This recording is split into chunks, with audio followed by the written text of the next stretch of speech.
I have a serious mental problem that's taking a toll on my life.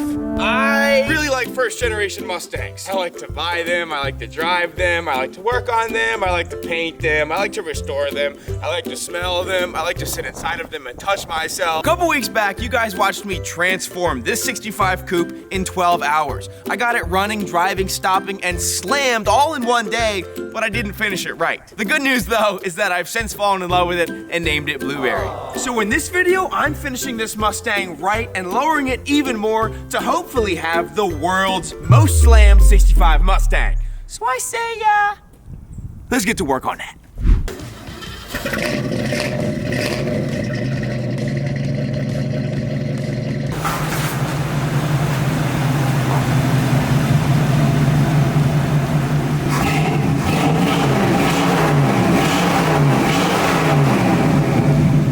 Impulse purchasing? Me? No. I definitely don't have a problem with buying cars and trying to build them on a budget and then falling in love with them and then impulse buying a whole bunch of unnecessary parts to fulfill an image I have in my mind of what the car could be. That's definitely not something I do. I named it Blueberry because Blueberry is cute. And this is going to be my cutest Mustang. And not in a whooshy way, in a cool way. Cool cute. Badass cute. Alright, cute can have different connotations. Remember that. Now, just like the first video, I have a to-do list prepared. First thing I'm gonna do is tackle the mechanicals. I've already fixed the front brakes on this car. I replaced the wheel cylinders off camera, so it stops good. But remember last video, the motor basically overheated the first time we ran it? I don't want that to happen next time, so we're gonna go through the whole cooling system and also clean up the engine bay. After that though, I wanna actually slam this thing. I mean, put it on the ground, make it scrape, make it crazy. It's gonna be awesome and I'm really excited about it. After that, I'm gonna finish the interior and make it look as nice as I can, as cheap as I can, and then we're gonna accessorize the rest of the car. I bought some cool, unique things to make it sort of a hipster, lowrider 70s vibe. It should be pretty cool. And I'm also gonna touch up the paint so it looks a lot nicer. So now, let's do the dirty work that I don't really wanna do. Keep that there.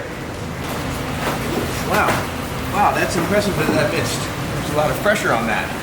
I have the world's biggest drain pan and still managed to get it on the floor. These hoses have not been removed in a very long time.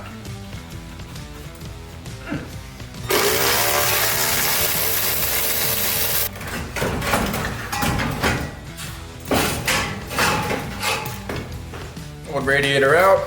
Might have been clogged, might not have been, but I got an aluminum one for it. I'm not sure if the AC in this car is factory or not, but it definitely doesn't work, and it's kind of in the way here, so I'm probably gonna gut it. I might set it aside, I might sell the whole kit, but I wanna clear this off the motor.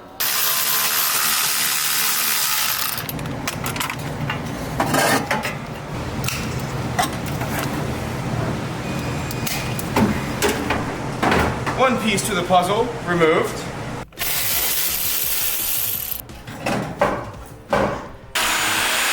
Two pieces removed. This AC system is really cool. It uses like 8,000 volts that hold it onto the motor in really obscure places. I went from being kind of indifferent to it to really, really wanting it gone. Oh yeah, come on. Whew. Shedding about 25 pounds off of it. Just like that, air conditioner is officially removed. Back to the usual programming of redoing the cooling system. I should not be able to do this. Okay, maybe it is stronger than it looks.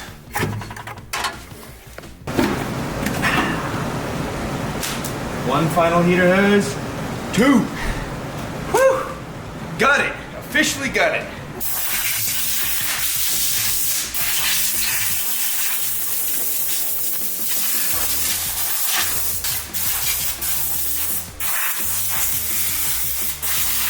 Can I make a suggestion? It's empty. I emptied it. The motor will go and then it will keep running. Do I magically have a belt on the shelf?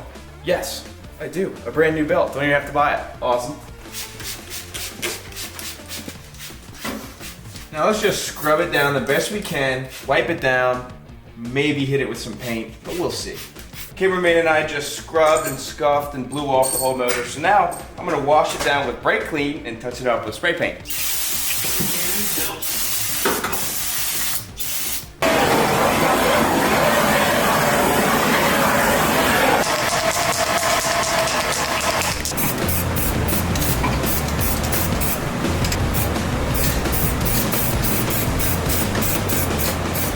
See, when you kind of heat the motor up like I did and then paint it with engine paint, the paint kind of bakes on and it sticks a whole lot better. I was mainly just worried about the front of this motor being an eyesore because it was rusty and nasty, but look at it now, beautiful. I should probably really stop, but it's kind of hard for me to stop spray painting once I start. And look, I have this silver and it will just make it look so brand new in here. It's impossible for me to quit while I'm ahead if I was never ahead in the first place.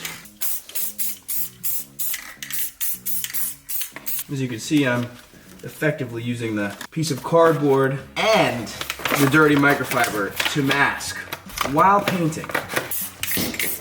Wow, they all say, Tom, that looks lovely. I say, I know. Lastly, I'm very briefly just gonna dust the general engine bay with some satin black, make it look a whole lot better.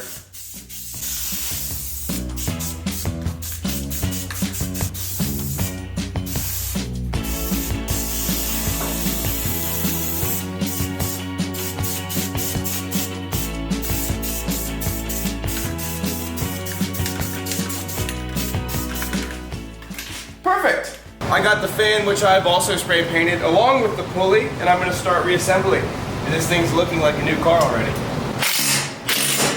My magically, perfectly fitting new belt off of the shelf.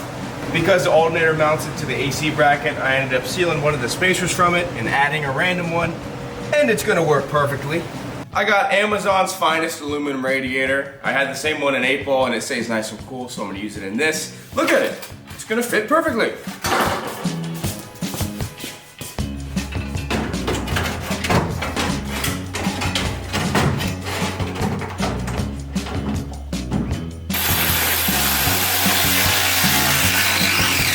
Top tight.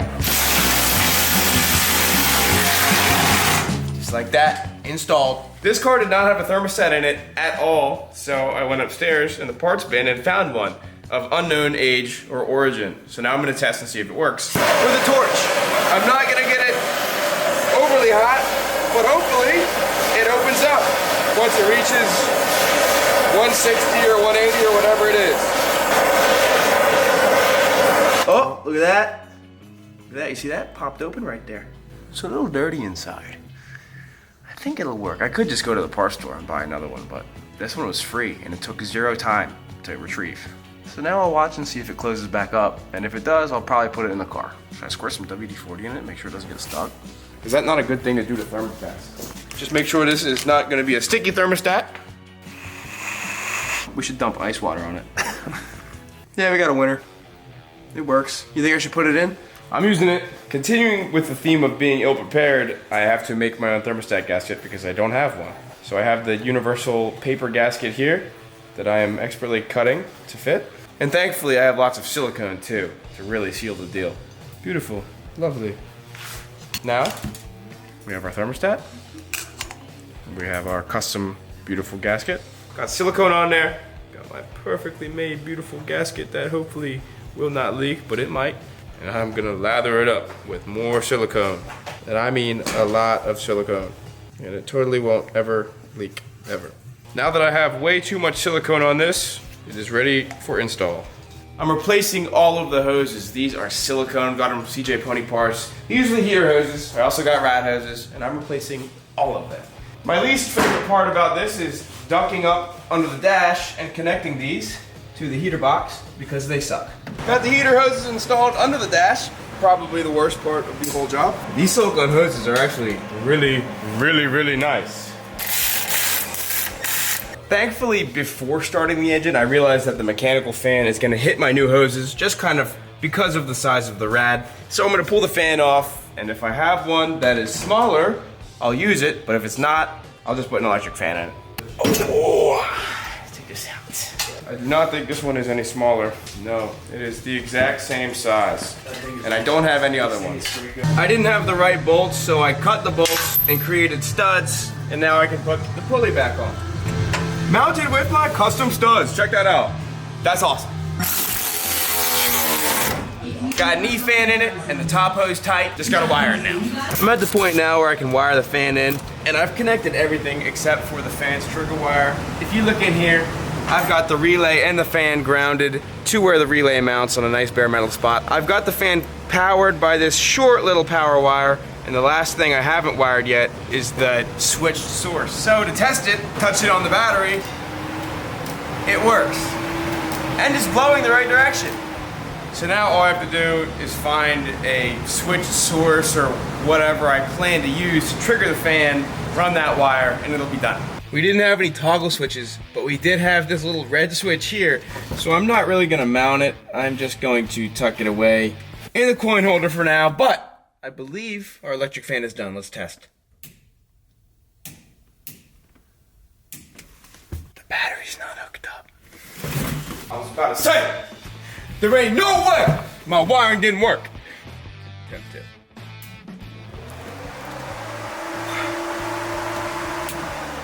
I've made the car just a little bit more modern.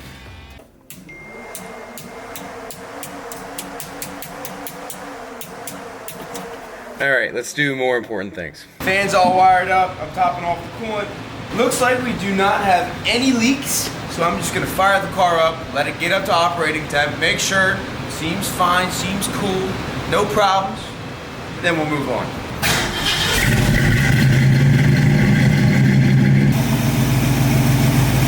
She's good, not overheating, not leaking. It's time to move on to the interior. In the last video, I did not finish the interior at all, I just sat seats in it, so now we're gonna finish the interior. It appears I forgot a bolt. How the f do I do that? I couldn't tell you. Scene number 2. Seatception.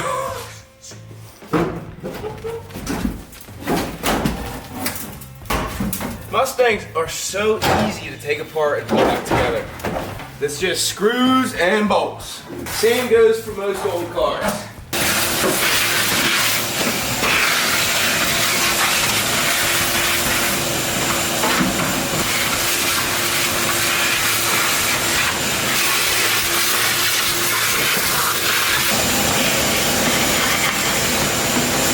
Step 1, install floor pan plugs.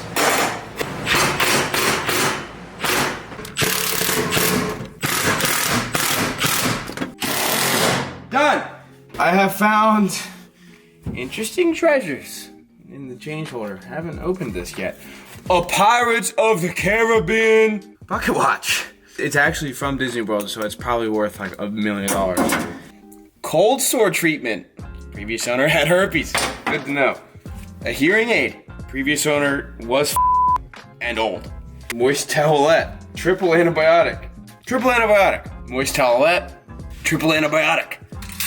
Ooh, sticky money. Sticky money. Okay, man. This is for all of your hard work today. It's green. Do you notice that it's green? Do you notice that? I touched it. That's your pay for the day. Actually, no, that's your pay for the week. Thanks for all the hard work. Shift knob, off. Bezel, off. Piece of old carpet, off. Speaker tray, please come out in one piece. Okay.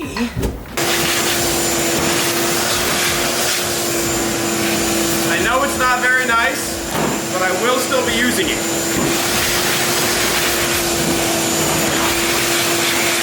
Fixing this with duct tape, and I will set it aside for later. Next step, new blue carpet. Ooh, I forgot that Mustangs come in 2 pieces, and it is so much easier to install them that way. I'm gonna install the rear first. You may notice I'm leaving the speaker wire in it because it's not terribly old, and someday maybe I'll put a radio and speakers in it. Wow. It's amazing to buy carpet and actually have it kind of fit. Damn, carpet is kind of hard to cut. I could never, ever be an upholstery person. I'm gonna use a little spray adhesive to keep the carpet from moving. It's annoying to have carpet shifting all over the place all the time. I'm not gonna go crazy with it though. It looks like the carpet company made a rough cut of where the shifter hole is, which is awesome. So I'm gonna cut well inside the square to not make too big of a space. And hopefully it fits right on. Well, sad news is, thanks a lot, Auto Custom Carpets. I trusted you and I should not have. I actually used my brain for once and realized if I just trim the front of the carpet, I can fit the shifter hole where it needs to be. So that's what I did, and it fits nice. Now, I'm just adding some adhesive so this carpet's more prone to stay in place. And I gotta pop holes in for the seats, then we can start installing trim. The carpet is basically installed now. I clearly got it dirty, kneeling around in it, but it's cut to fit. Now I can start installing trim. The trim is pretty cool because it kind of has matching patina to the car. There's brown freckles all over it. Cameraman cleaned it off real good. So now I can just slap it on here.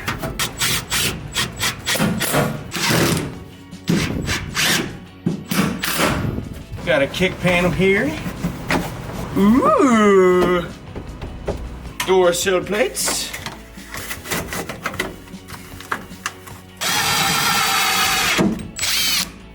Shift bezel can beautify the interior once again.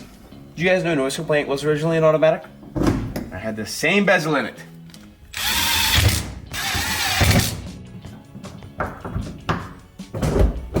Now I don't know really what inspired this, but for some reason I really want to put Terape, like Mexican style blankets in this car. Mainly in two spots. I got them for the floor mats. And I also am gonna cover that rear speaker panel with this Mexican blanket. I don't know, I think the pattern is gonna look really, really cool. I wish I could make this the headliner. That would actually be really cool. That's gonna take too much time. Too much time. I'm going to cut it, and I'm going to glue it onto that speaker panel. And this is gonna take forever. I don't want this to sag really bad in the holes, so I'm using duct tape to run across each side of the hole, kind of like this. Pulling it nice and tight, making a sort of T right here, like this. Sticking it to the back side, and then we have something for that to stick to. But not only are we gonna use that tape, I'm going to cover this in spray adhesive.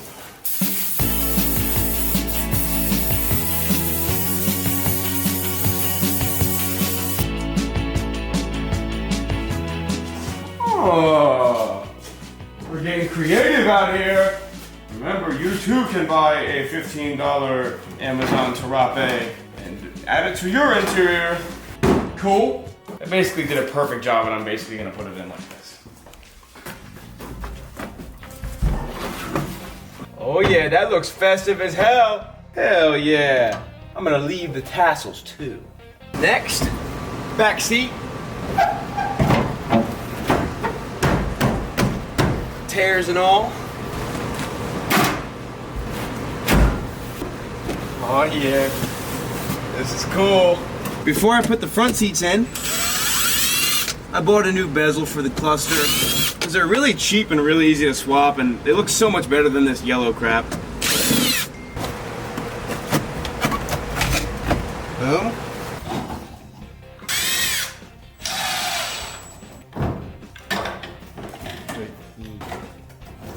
Ooh, baby.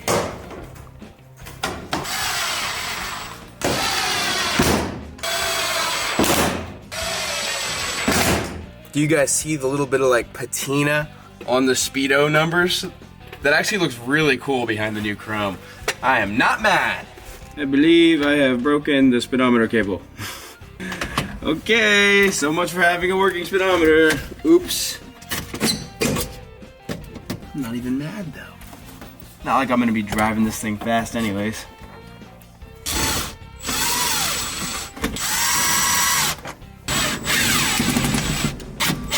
Perfect!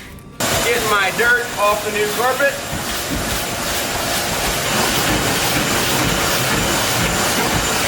Now we can pop in the seats once again.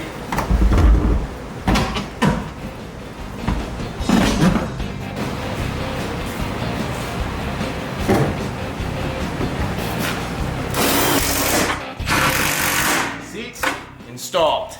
Now that the seats are back in, our finishing touch, the Turape floor mats. I'm aware I'm saving slamming the car for last. That's the most fun. We can't have a finished interior without the matching floor mats, which are gonna look super cool. It actually spices it up a lot. It's kind of funny. They're a little bit small, not quite as large as I would want, but I like the character they add to the car. They're definitely silly. What do you think, cameraman? I like them a lot. Booyah! There will be a grand reveal at the end of this video, but now I think it's time to slam this thing on its nuts for real this time. We have made the car reliable and finished the interior. Now it's time for possibly the most fun part of this entire build, actually slamming it, putting it on the ground. So I'm gonna start by tossing it up on the lift. You didn't see that. I'm gonna start by removing our awesome factory Ford Maverick wheels to change up the tires.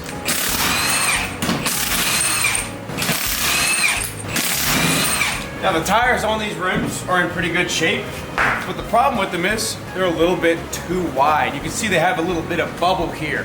I do like the raised white letters, but I have found tires that are gonna fit the car better, both cosmetically and stance-wise. I went on eBay, my favorite car parts buying store, and I found these for under 300 bucks. A set of 4 brand new 175 7014 tires. That means they're gonna be a lot shorter and skinnier than these tires. These tires alone will allow the car to sit 1 inch lower, and they have a white stripe on them. I think the slim little white wall is gonna complement this car very well, so let's go get them mounted up. We're back, and these look awesome. I am so excited to scrub off the blue, show off the white walls, and put them on the car, but we can't install them quite yet. Before I started working, I couldn't quite help myself. Oh, that's gonna look so cool. Now, if you're wondering why I'm choosing to slam this 65 Mustang in particular, recently I've been seeing a lot of pictures of this 65, 66 Mustang that was done up in the 70s with hydraulics that was sitting on the ground. The photos are old school, they're in like black and white, and they look awesome. The car just looks awesome. So ever since I saw that picture, I was like, I wanna make a Mustang that has that kind of stance. Although I'm doing it without hydraulics. So let's do that. Remember in the last video when I installed these 3-inch blocks and custom U-bolts? I got 2-inch longer U-bolts custom made and 5-inch blocks, which will give this car 2 inches of extra drop in the rear. Bump stops are not gonna be needed where we're going, because it's gonna be probably riding on metal.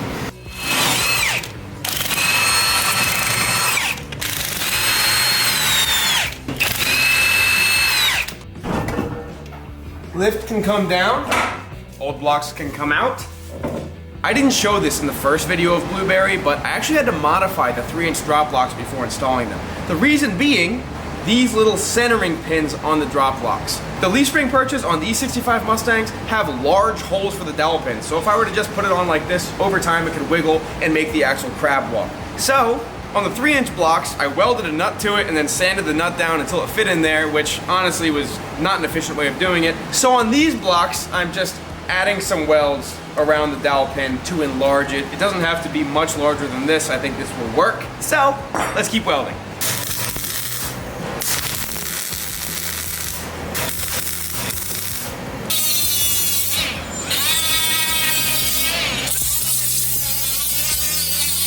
I got some paint on them, so now I'll toss them in. 1, 2.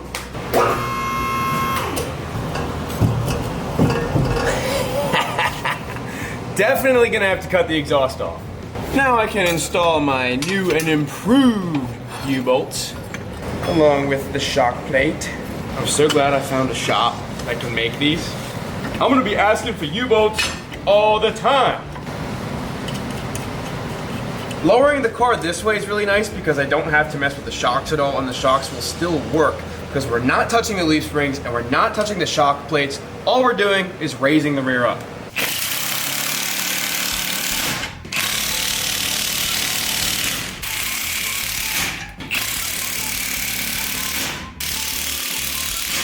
Drop locks installed.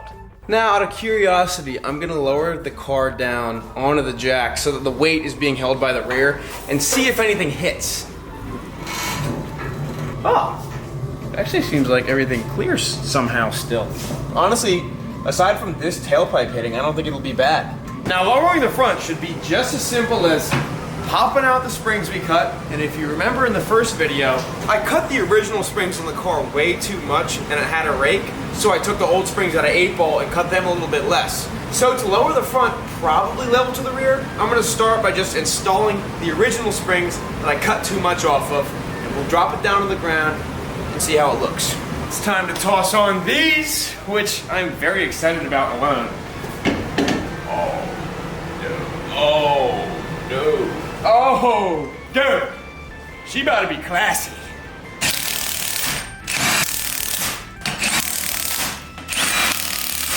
Let's check this thing out.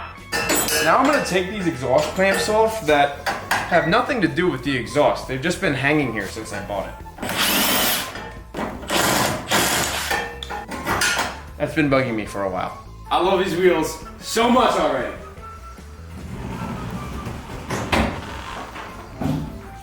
Oh, that is exactly what I wanted. Dude, this thing looks insane. Oh, dude, the exhaust is like literally an inch off the ground. Ooh, and so is the oil pan. That's not good. Everybody was talking about this being a problem, my homemade fuel and brake lines that I ran under the floor pan. But, as you can see, the exhaust sits down about 2 inches lower than this. So this is the scrape barrier, not this. This isn't gonna scrape. It'll be fine. But just in case it isn't fine,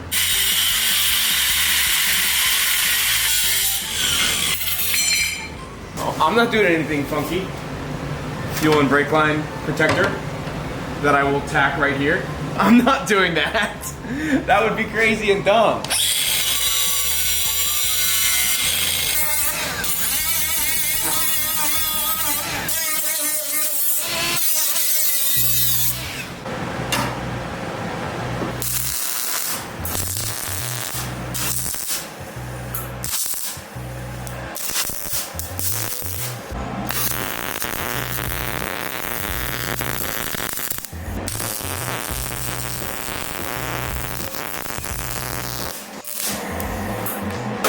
Tell you right now, those lines are gonna be just fine. I'm not measuring anything, I'm just modifying this piece of square tube. Loosey-goosey.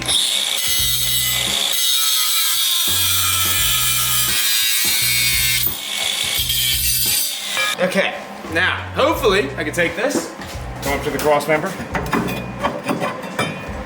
and oh yeah.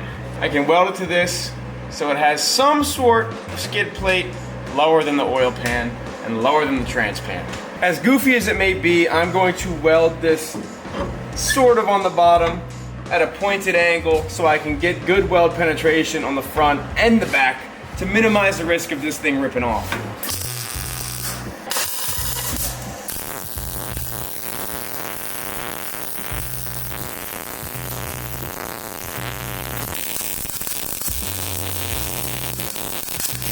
Make it factory, just the way Ford planned it back in 1965. Wow, incredible. I'm well aware. I should have installed that at a flat angle so it doesn't catch things, but the weld penetration is better and easier this way, so that's why I did it. Oh, this thing sits so cool. Boom. That is a slammed Mustang. Now, we still have one more thing on the list. I have some fun accessories and some touch-up paint to do. I'm starting with paint. If you remember in the first video, I painted that fender and ended up buying the wrong shade of blue. So now I'm gonna fix that fender, but I may as well blend it up onto the hood too, because the hood is super faded and chipped. Why not make it perfect? popping the headlights off, not only so I don't paint on them, but also I bought new headlights. What do you think, dude? Oh, I think I need bigger wheels. Bigger wheels? Bigger wheels. I don't know, dude. I think these wheels are pretty cute in a cool way. Time to play with the DA again. I'm gonna hit the super chipped spots like this with 80 grit really fast. And then I'm gonna go over the fender that I painted with 320.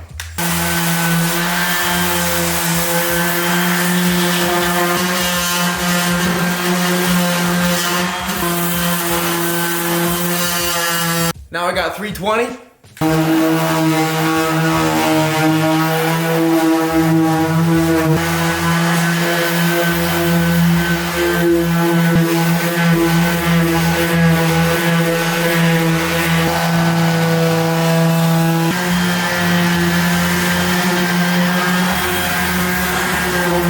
Hitting this with a dry white first, putting a lot of effort into the masking.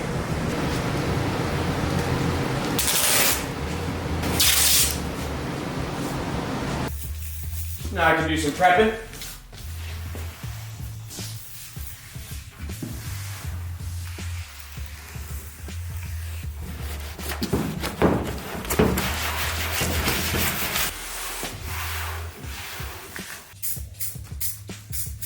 There are a couple of super small spots, mainly this bare area in the front that I'm hitting with self-etching primer before I go over basically a lot of it in blue. The issue with the paint originally is that I bought Ford Caspian Blue, except I bought Caspian Blue for a 2007 model Ford, I believe, from Europe. So I went online and was able to find the original paint code for Caspian Blue for this Mustang, and it looks like it will match. So I'm gonna start spraying.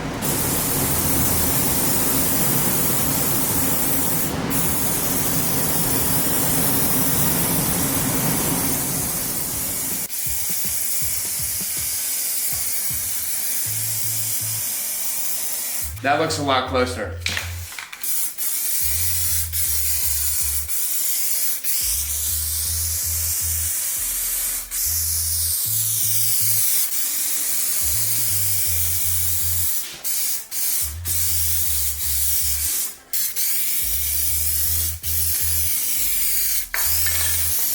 Second and probably final coat, because I only bought 2 cans of this because I'm a dumbass.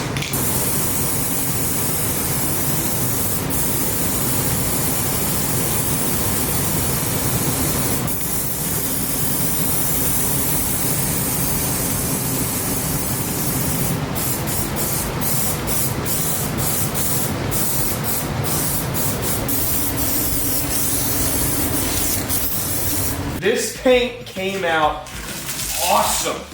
2 cans was just barely enough, but I actually think it looks really, really good. So I'm not adding any clear coat because I want this to stay kind of the matte finish that the rest of the car is. And honestly, I blended it a little bit onto the hood. I blended it onto the door a good bit just to cover the other paint. In this shop lighting, it's looking awesome.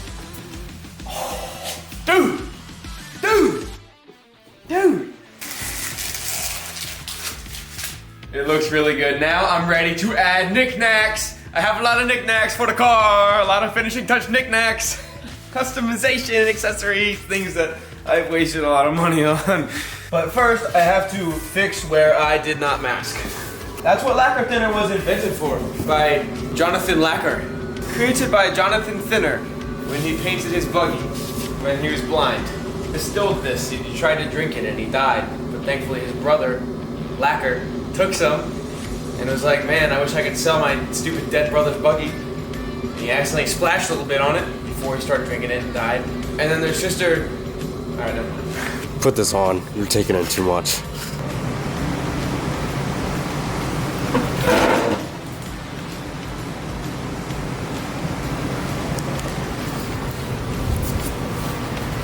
Knick-knack number 1, I bought a hood scoop because I think it will complement the very flat hood. Ooh, what do we think? I think once it's bolted on, it will definitely add a little bit of attitude. It'll also be sunk down because it's sitting on the studs right now. I'm doing a mixture of measuring and expert eyeballing. And if I use a drill bit that's a little bit too big, I'm sure this thing will pop right on. I have marked the 2 rearmost holes here. Boom, boom. And then I have also measured the front to see where it needs to roughly line up with the center line on the hood. Got a rough mark there too. Now, these are where I will drill the holes. You guys know I'm an expert eyeballer, and you guys also know I'm a little bit dumb, so this might not work that well, but we will see. Look at that. I bet it's gonna go. It's gonna.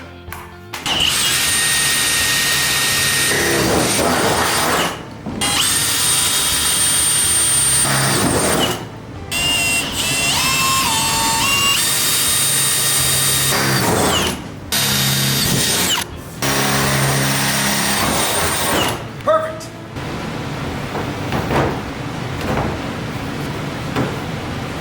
Almost.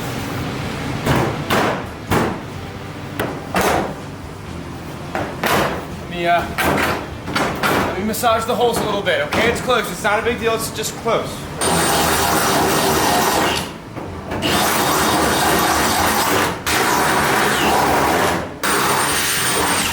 Now watch.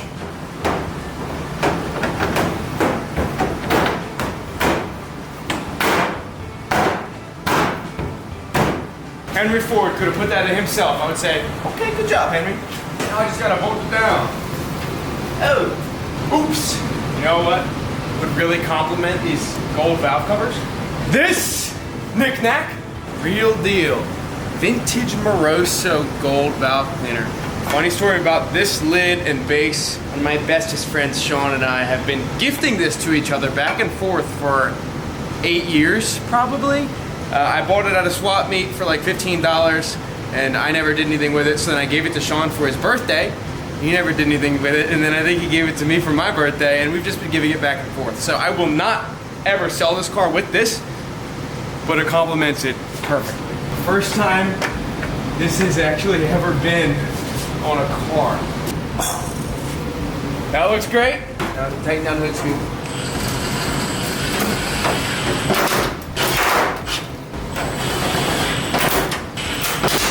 All right. Pretty cool. Okay. All right. Paint looks too nice. Hold on. Scotch spray. I'm going to use quadruple zero steel wool. It should give it enough fade to match the hood.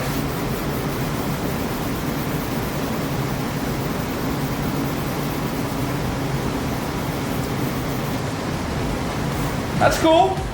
Are we f***ing with the hood scoop? Let me know in the comments. I think it gives you a little bit of attitude, a little bit of spunk. Makes you think, oh, I wonder if there's a V8 in there, maybe a 289. There is. For my next knick-knack installation, remove the very, very amber turn signal lenses, park lights, whatever you want to call them. I got clear ones. They're gonna clean it up, spice it up. Woo! That looks better. The orange was too eye-catching.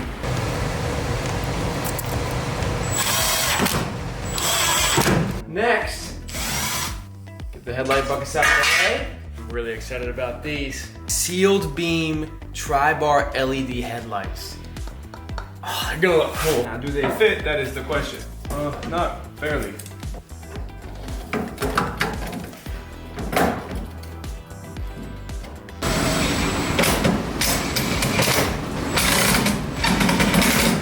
Right? Whoa.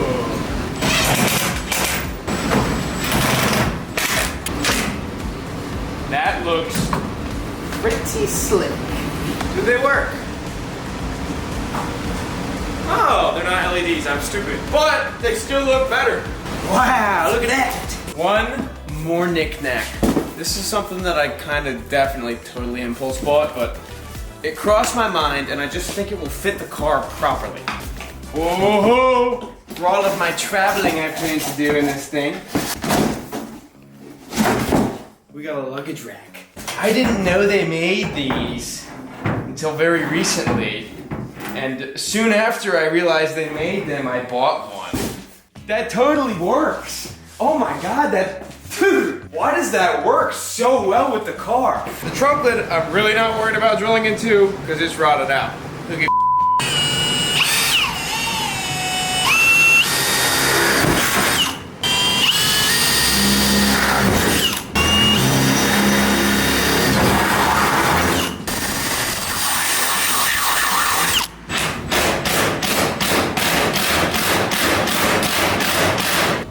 yeah. Installed. A trunk crank? That is pretty damn slick. I like it. I like it a lot. I can haul wheels on this thing, strap it down, be all right. What do you think of Blueberry? Woo! Paint match good. Okay. The fender emblem finally fell off all the way, aka I ripped it off and broke the G. But that means I can utilize it for something silly.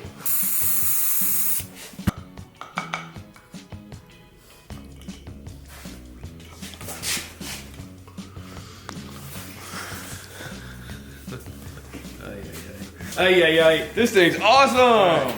Good job, Tom, everybody says. John, out.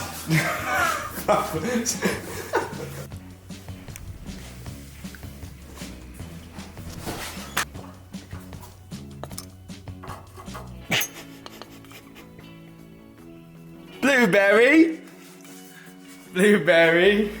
The last round of impulse purchasing consisted of license plates because I couldn't decide what the right one for the car was. So I have these options. This one would definitely look really cool. This one also would look really cool with the white and the blues.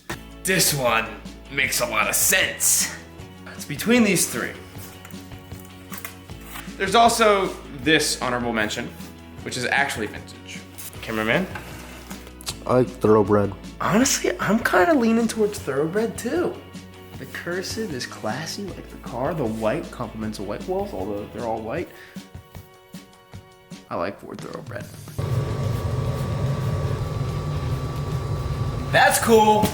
Cameraman and I might have spent a pretty late night last night messing with the rest of that Tarape blanket, but now I have a super cool dash pad, and I also have some semblance of a headliner that I think just matches the vibe of the car. So now it's finally time to back it out, take it for a spin, and see how it looks in the great outdoors. I'm very excited.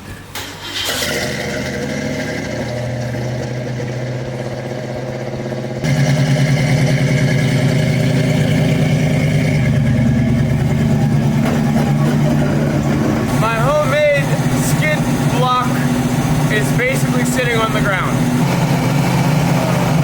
I guess it's better than the engine oil pan sitting on the ground, right? I mean, aside from the skid plate I made, it's riding pretty good. Honestly, not riding bad. What do you think? I think it'll self-clearance, right? Like, Yeah, it'll grind down eventually. it's talking to us. I don't know what's hitting in the rear, but something is also hitting in the rear. What's that, Blueberry? You want to die?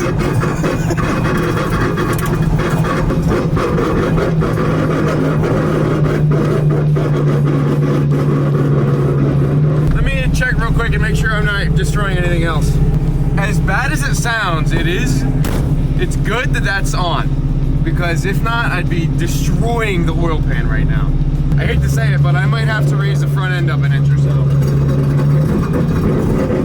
I don't know, what do you guys think? When you floor it though, it goes away.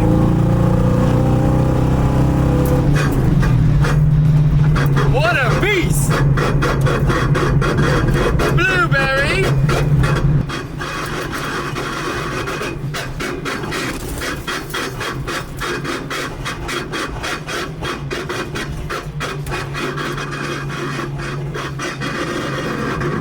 That is a horrible noise.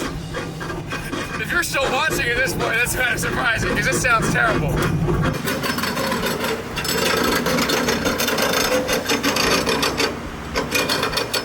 It needs no weight in it.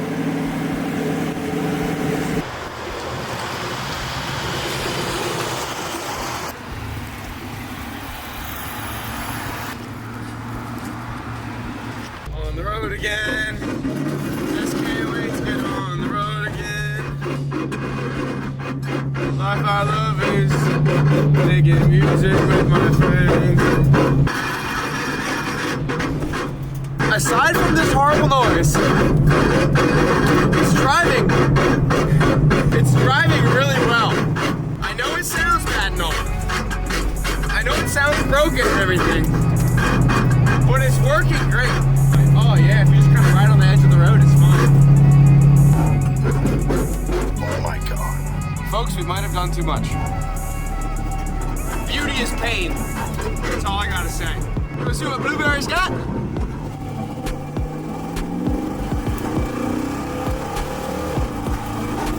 She's quick. I have some dialing to do. Some minor dialing, but I like it. I'm happy with it.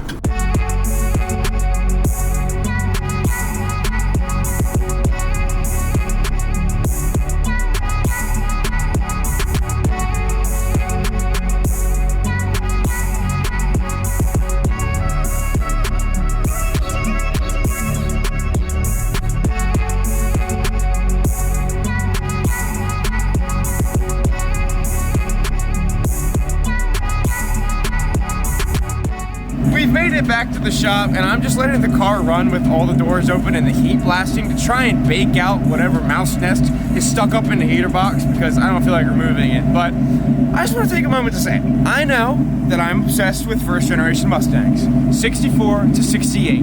I love them very, very much and will always love them. I now have just about every variation of them, from drag car to autocross to slammed to import swaps. So I'm hereby promising, I am not gonna start any more classic Mustang projects, period. I swear, I promise. Unless, of course, I find a good deal on a fastback. Then we might have to renegotiate, but we'll cross that bridge when we come to it. I really like Blueberry, and I'm really, really happy with it.